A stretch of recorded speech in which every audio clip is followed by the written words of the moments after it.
they are bubbles, but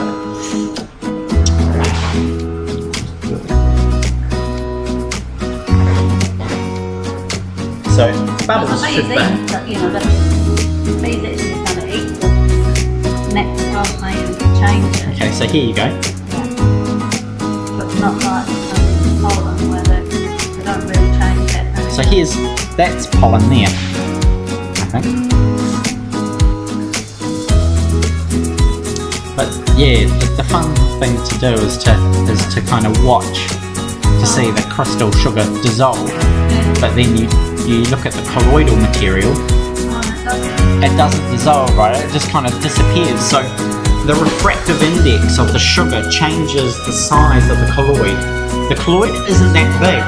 It's actually 100 nanometers. So they're getting small. Yeah, they get small and they essentially disappear unless you look at them. Yeah, that's it.